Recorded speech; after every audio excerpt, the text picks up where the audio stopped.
বলুন তো এইটা কি? পানি। শরীফুল রাজ। এটাও শরীফুল রাজ, এটাও শরীফুল রাজ। এটা করলে কেন? এই অনন্যা! আরে বাবা, এই অনন্যা! চোদায়। তুই আমাদের ফ্যামিলি করলে কেন? এই অনন্যা! এই! তুই কথা কস না কেন? কথা কস। শরীফুল রাজ হচ্ছে বাংলার H2O, মানে পানি। পানিকে যেমন ঠিক যে পাত্রে রাখা হয় সেই পাত্রের আকার ধারণ করে, শরীফুল রাজও তেমন। তাকে ঠিক যে ক্যারেক্টারে দেওয়া হয় সেই ক্যারেক্টারেই সে আগুন ধরিয়ে দেয়। তো কি খবর সবার? মুক্তির বহুদিন পর দেখে ফেললাম ইনসাফ চলচ্চিত্রটি।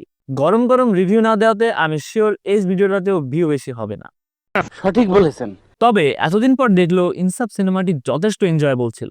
সিনেমার শুরুতেই আমরা ইউসুফ ক্যারেক্টারের পরিচয় পাই। সে কারওয়ান বাজারে মারামারি করে, মহাখালী রেলগেটে দৌড়াদৌড়ি করে মারামারি করে, ছাদের উপরে কোপাকুপি করে, আবার দুধ দিয়ে গোসলও করে। সত্যি বলতে ইনসাফ সিনেমার সবচেয়ে ভালো দিক হচ্ছে সিনেমাটার গল্প। সিনেমার গল্পটা দেখলে মনে হবে আপনি আমি একদম 2000 সালের দিকে ফিরে গিয়েছি। সে সময় মান্নার অ্যাকশনধর্মী সিনেমাগুলোর কাহিনী ঠিক যেমন ছিল, এটার কাহিনীও ঠিক তেমন। আর শরীফুল রাজ যেন এই প্রজন্মের মান্নারই প্রতিচ্ছবি।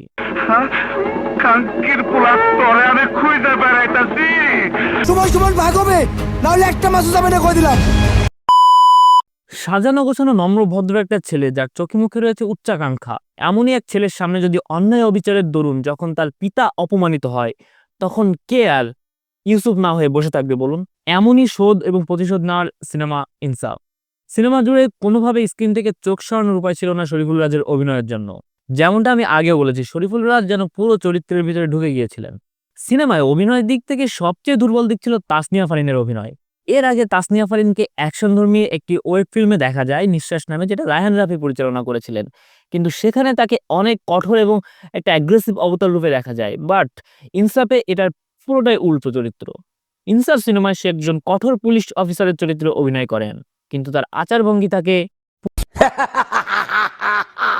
আশা ছিল মেয়েটা ভালো করবে অভিনয়ে, কিন্তু তার এই কঠোর ক্যারেক্টারের বিপরীতে তার এমন লুতুপুতু টাইপের অভিনয় একদমই কেন জানি ওভার অ্যাক্টিং এর একটা বাগান যেন পুরো। চরিত্রটা কঠোর এবং পুলিশ যখন আসামিকে মারে,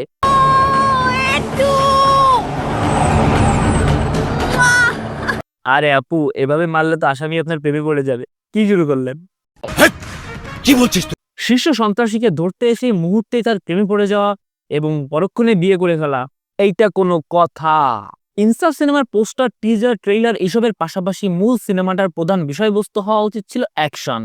এই জন্য অ্যাকশন সিনগুলো খুবই যত্ন সহকারে এবং আউট অফ দ্য বক্স চিন্তা ভাবনা করে তৈরি করা উচিত ছিল। কিন্তু সেখানে আমরা পেয়েছি খুব সস্তা ফাইটিং সিন, যা কিনা দর্শকদের পুরোপুরি হতাশ করেছে। আর ছিল খুবই ডিস্টার্বিং একটা জিনিস, সেটা বারবার কিছুক্ষণ পরপরই একই ডায়লগ। তবে যদি বলেন ইনসাফ সিনেমাটি কেন দেখবো, তাহলে আমি অবশ্যই বলবো ইনসাফ সিনেমার মূল থিম বা গল্পটার জন্য আপনাকে এই সিনেমাটা দেখা উচিত। দেশের কোনো অনাচারী যেন বাদ নেই বলা চলে, যেটা এই সিনেমায় ফুটে তোলা হয়নি। খুব সুন্দর মেটাফরিক ভাবে পুলিশদের খেয়ে দেওয়ার ব্যাপারটি আসলে বেশ দারুণ লেগেছে। এবার আসি মোশাররফ করিমকে নিয়ে। অল্প সময়ের আগমন, কিন্তু রেশ রেখে যায় বহুক্ষণ। যদিও দাড়ির জন্য অ্যাকশনের চেয়ে কমেডিয়ান বেশি লেগেছে, উনার এমন হার্ডকোর টাইপের অ্যাকশন সিনেমার জন্য এখনো অনেক প্রস্তুতি দরকার বলে আমি মনে করি। শত শত মানুষ কোপাচ্ছে, অথচ কুড়ালে এক ফোঁটা রক্তের দাগ নেই, এটা কোনো কথা? ইউনিভার্স তৈরি করার জন্য একজন বাঘা একজন অভিনেতার ক্যামিও রাখা হয়েছে ইনসাফ সিনেমা, কিন্তু সে কেন, কে, কোথা থেকে এসেছে, কেন এসেছে, কি করছে, এটা একটু বুঝতে না দেয়, তাহলে কিভাবে আমরা ইনসাফ 2 এর জন্য অপেক্ষা করব? তাণ্ডবের বেলায় সুরাঙ্গ মাসুদের আগমনের একটা কারণ রয়েছে, কারণ সুরাঙ্গ মাসুদের ডাকাতি করে টাকা নিয়ে যাওয়ার যে কথা ছিল, যে টাকাগুলো, সেই টাকাগুলো মিখাইল ডাকাতি করে নেয়। এজন্য সুরঙ্গ মাসুদ প্রতিশোধ নিতে চলে আসে। কিন্তু ইনসাফে সেই বাঘা অভিনেতাটার ক্যারেক্টার কিসের জন্য আসলো এবং কি জন্য কি করতে আসলো, এটা স্পষ্ট করেনি ইনসাফ সিনেমায়। যাই হোক, টেকনিক্যাল দুর্বলতা বহুত এই সিনেমায়। এই সিনেমাটা আরো 4-5 বছর আগে বৃত্তি পেলে ধুমসে ব্যবসা করত, মানুষের মুখে মুখে থাকতো এই সিনেমার কথা। তো আজকের ভিডিও এই পর্যন্ত। এই ভিডিও ভালো লাগলে অবশ্যই চ্যানেলটি সাবস্ক্রাইব করে যাবেন। ধন্যবাদ। আমি অমানুষ মারি,